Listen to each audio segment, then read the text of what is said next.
Okay, so yeah. You do the intro. I'll say 2020. So 2020. And then do you want to introduce us to the? No, I was just trying to wing it. It never works. Ever. We have to plan it out. You know this. I know this. Kevin knows this. Those people know this because he includes all this video. And Is that what's in the comments? Yeah. Welcome back, everyone, to another episode of Tech Tips. My name is Sean Root. And I'm Chris Tripp. We're with neoRhino IT Solutions, and this will be our first episode in 2020.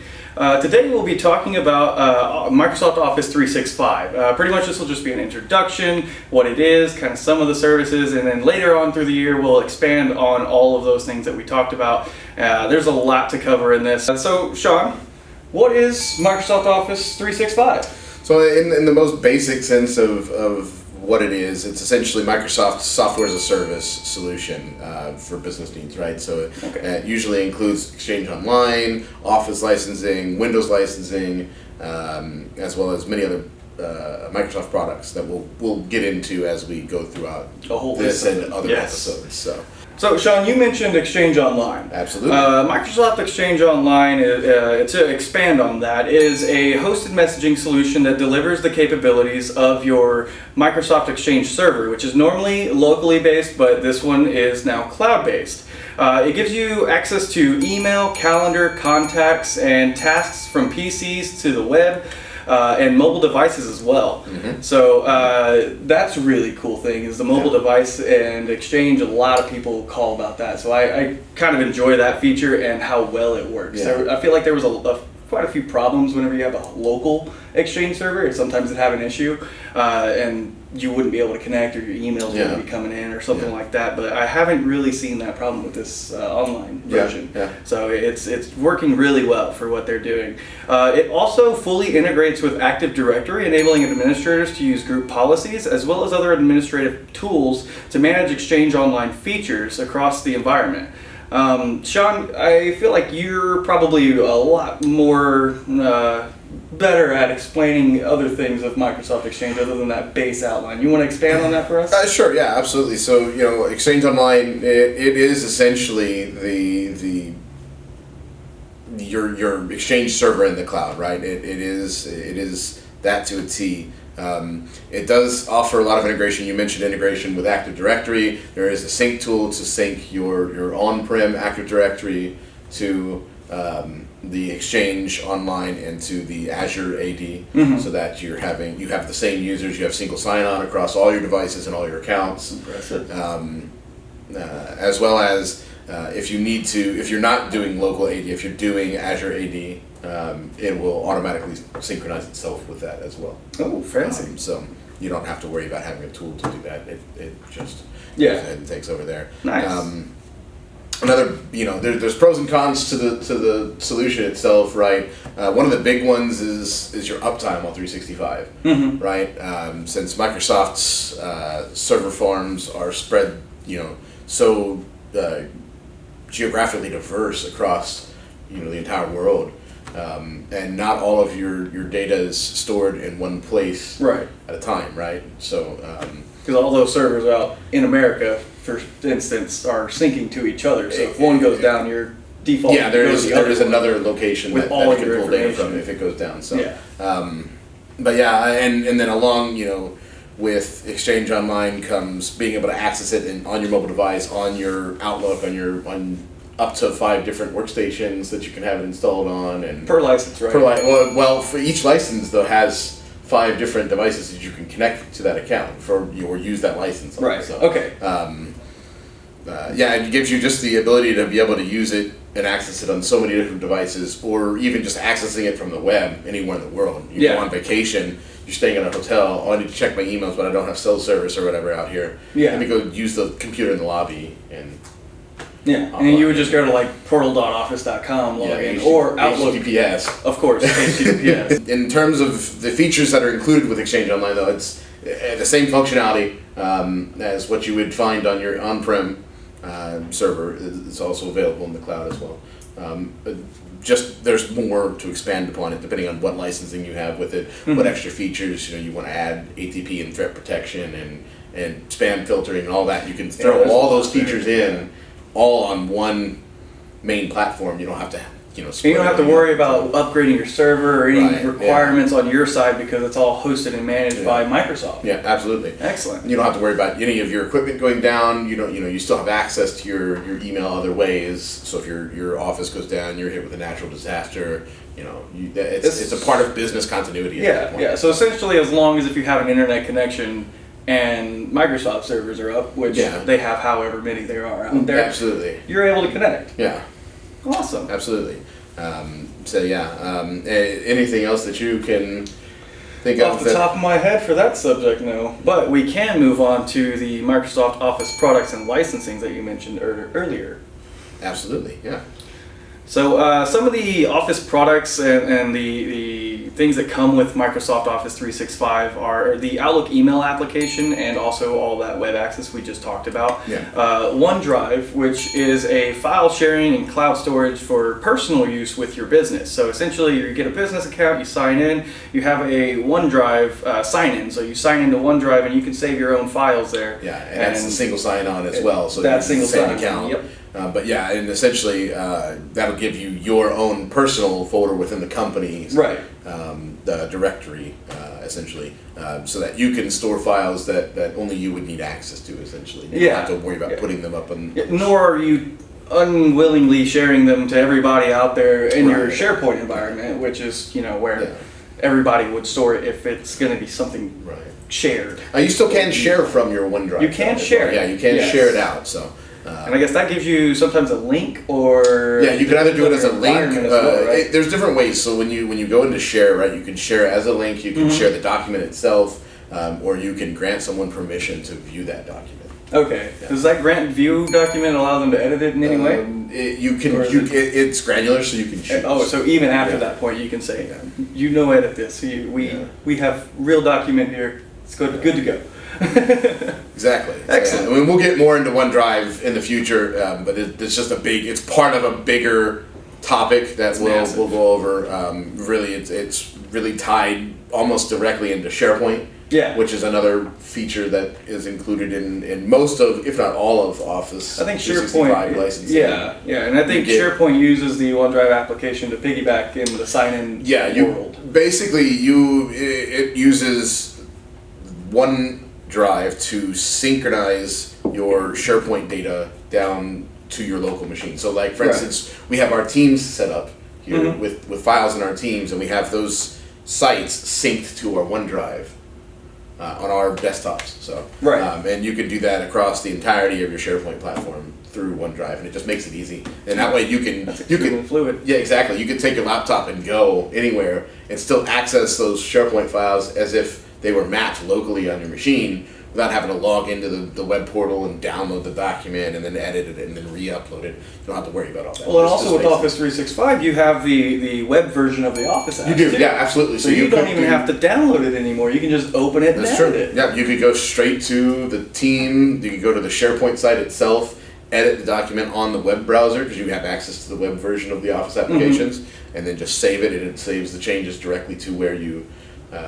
So essentially, like you said with the emails, you can kind of pop into a hotel guest area and log in and do your work. If it's something that's supposed to be secure, I highly suggest you don't do that in the local or public area. But it's possible to pretty much do your work on Word documents, Excel, PowerPoint, from anywhere. Absolutely, yeah. Excellent. Yeah. So that's really a huge benefit that we've seen from Office 365. Yeah. But other than that, some of the other products that you get are Word, which is the word processing application. The whole Office suites of Word, Excel, PowerPoint. And Teams is actually a separate thing, isn't it? Teams is included in its own, so it's collaboration and communication platform, so it integrates what Skype for Business used to be basically into it. It has SharePoint and file sharing connectivity within it as well, voice and video calling from the Skype side. It meetings. seems like a very all-in-one package for communications and collaboration. Yeah, communication, collaboration, especially if you have a lot of different teams within your organization. We use it here on a day-to-day basis. Yeah, habitually. The IM feature is phenomenal. It's been amazing. Plus, it comes with emojis. Yeah, it does. It has emojis. It has. Does it have a meme creator? It has a meme creator built into it. That's pretty fun. Which occasionally it can make work fun.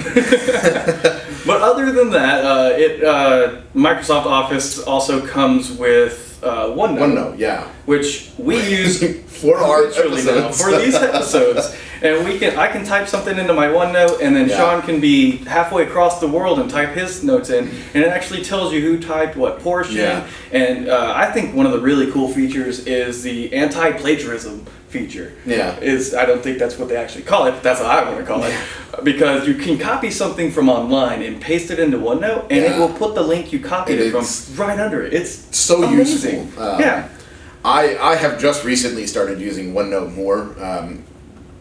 Right around the time we started doing the first season of Tech Tips. Yeah. And we've got to the point now where I think almost everyone in the office is using it, but we specifically in Tech Tips share our one notebook between the entire team. Right. That way, whenever we do our notes, our editing team has the ability to come through and look at the same notes that we're reading off of through our episodes. They don't have to use them as a reference. And use them as a reference for the episodes, and it's already there. It's the captions and any information that shows up on the actual video itself. So it's been wonderful. Excellently useful. Yeah. So Sean, I think the last thing that I wanted to talk about on Microsoft Office products and licensing would have been SharePoint. So are we able to expand on that a little more from what we actually talked about? Yeah, absolutely. SharePoint,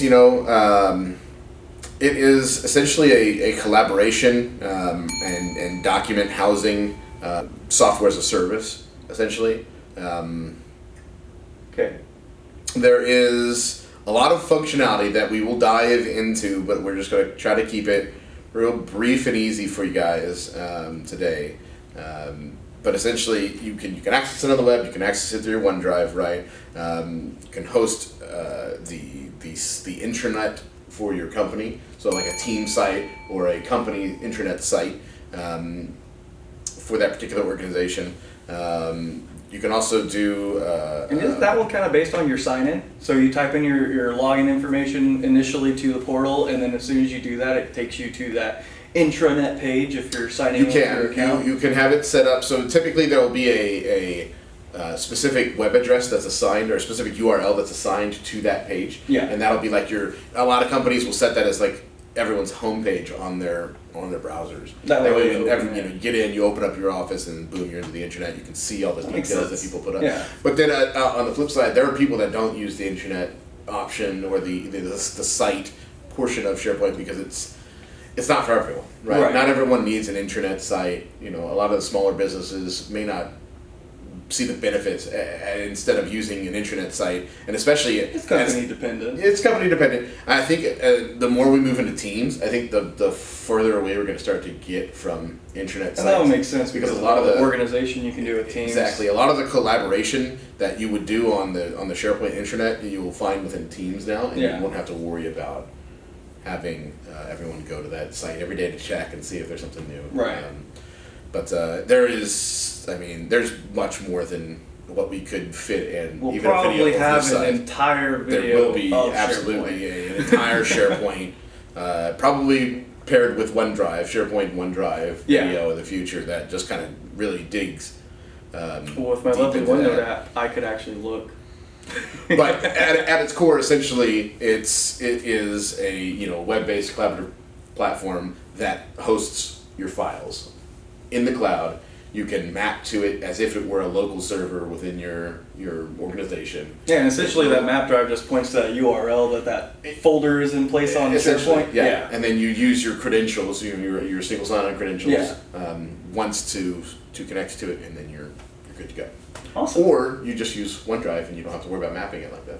That's true. That's very true. Yeah. So. But the possibility is there. Other than that, I think we also wanted to make mention of the Windows 10 Pro and Enterprise licensing that comes with some of the the packages or some of the licensing that's offered through 365. Right. And that's the Microsoft 365 side of Office 365 So licensing. just to be clear, there's an Office 365 and then there's a Microsoft 365. And they do come with different benefits and perks and licensing. So essentially, Microsoft 365, differing from Office 365 subscriptions, provide licensing for Microsoft's Windows 10 Enterprise OS or operating system with the Microsoft 365 Business, E3, E5, and F1 subscriptions. Also referenced as M365 subscriptions on some notes. So if you ever hear M365, they're referencing Microsoft 365. If you hear O365, it's Office 365. Yeah. So Sean, is there anything else you may want to say about the Windows 10 licensing? Absolutely, yeah. Subscribing to any of these services will allow you to upgrade your machines to the latest version of Windows and license it.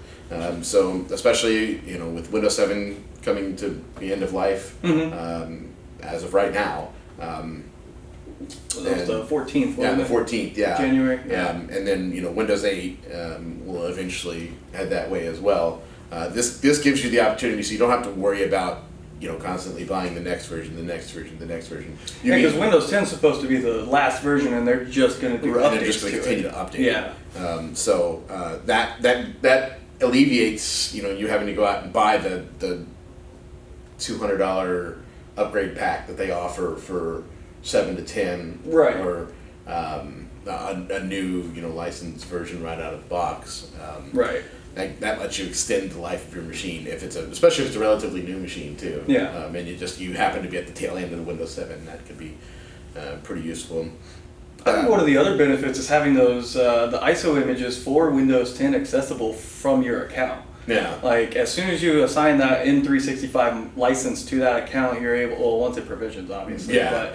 But it's almost instantaneous. Well, true. It depends on how Microsoft's doing in that day.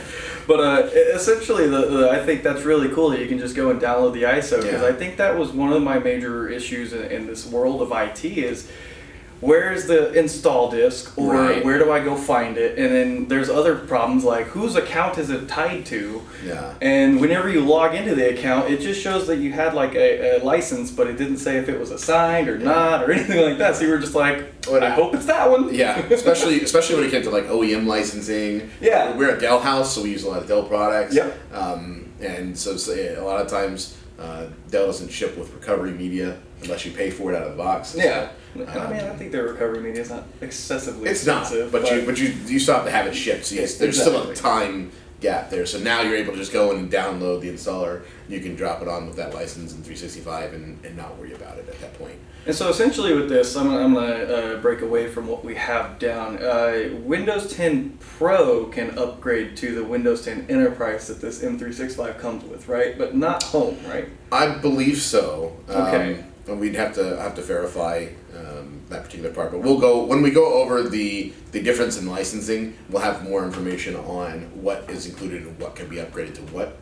And now, just so you guys know, this is part of the problem every once in a while is licensing and making sure you have the right license for your product. And so with Microsoft audits, pretty much they can ding you for things like you did buy the product and you installed it on the computer and then you upgraded your computer, but for some reason it's not correct because your computer didn't come with that, so you're not supposed to have it or something along those lines. And like he said, we'll expand more on it later, but there is a lot of stuff with the Microsoft audits towards your licensing that needs to be focused on, or else you may get deemed for it later. And 365 just helps to solidify all of that. Exactly, yeah. So if you have... like, hey, your user account here has these licenses, go and install it, and that's what he gets. Exactly, and then Microsoft can see what is installed. And it's already on their database, and so... it cuts out a lot of the work from both sides. Yeah. So, it's very beneficial.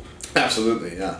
And so other than that, there are some other Microsoft products that are included, and this differs depending on what versions of the licensing you've purchased, but I think a majority of them include most of these applications. So Access is another one. Now that's on the PC only. That's on PC only, yeah. I don't think they have web-based version, There's not which a makes sense because it's a database. Access database doesn't do well hosted anywhere. Yeah. But other than that, there's also booking. Bookings is what it's called. Exchange. Mile IQ. Mile IQ, yeah, it's a mile tracking app that's integrated into your Microsoft 365 subscription. I'm glad you knew that because I hadn't heard of it until now. I hadn't until we did research for this episode. There's a lot of the smaller apps, My Analytics and Planner and Power Apps. All those things we don't really use on a day-to-day basis, or may never use. They just happen to come with the licenses that you have. But if you have no use for them, then Or hey, maybe this is the opportunity you can make to find out the best use for it for your company. I mean, you have the license or you want to try it out. They are there to try and implement. Yeah, absolutely. But other than that, there is also Power Buy. Yeah. Can you expand on that one? So I'm not too familiar with Power Buy. I've seen it just a bit, and I know there's a local server of ours that does not like it when you run a certain command on it. But I believe it's a sales reporting and analytic software. But we'll if there's demand for it, we can get into that particular software. Leave it in the comments. Yeah. If y'all want to learn about Power Buy, we will talk about it. We'll talk about it. We will definitely go over it. There's also projects. So if you're doing project management, definitely it's great a useful at thing. doing, like, I believe our project manager uses that one specifically. We used to use Project, but we moved on to. We have an integrated system. Right. It's integrated into our ticketing system. That's right. I remember that being a thing, but it is definitely used a lot around other companies that we do service. They've asked for it. Pretty much anybody who's a project manager seems to find it extremely useful. Yeah. But other than that, you've got your publisher, which is on PC only. Mm-hmm. Skype for Business server, which I guess will change eventually. It will eventually go away. It will be replaced completely by Teams, but it's still there for the people that use like the Skype for Business VoIP. That's right. Solutions and things like that, which we'll have a whole other section on Skype for Business and Teams and VoIP and all of that. Will have its own things there. Also, it'll have Staff Hub, Stream, which is almost like Microsoft's own YouTube streaming service. So if you for your business. So if you wanted to do like webinars or you wanted to live stream a demo to someone, you could do that. Sway, To Do. That's a to-do list. Yeah, Visio, Visio I've had quite a bit of fun with. I can make a lot of diagrams with that one that it's great help with network diagrams. Exactly. And it's like, hey, how is this network built up? Oh, look at this nice Visio thing that says everything you need to know. Yeah. And I'll get down to the nitty gritty and say this cable's plugged into this port. also good for I used it back in my days in college when we were doing programming. You'd use it to build out your structure of the your planning phase of building the program. Exactly. Nice.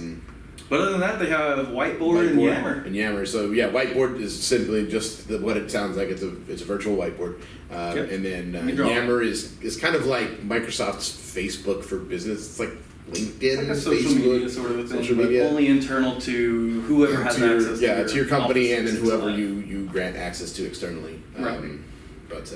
But essentially, other than that, we'll definitely expand on a lot of these in later videos. Mm-hmm. But this will be the end of this video. So hit that like button, hit that subscribe button. And this is Chris with neoRhino IT Solutions. This guy is Sean. And so don't forget, too, if you want to leave comments, you can leave them at our website, neorhino.com/techtips as well. And we will review them, and hopefully we're able to make a video that suits your needs. Yep, absolutely. So with that said, I think that pretty much wraps it up for our kind of intro episode into Office 365. Yes, sir. So thank you all for joining us. We really appreciate it. Have a good one. Yep.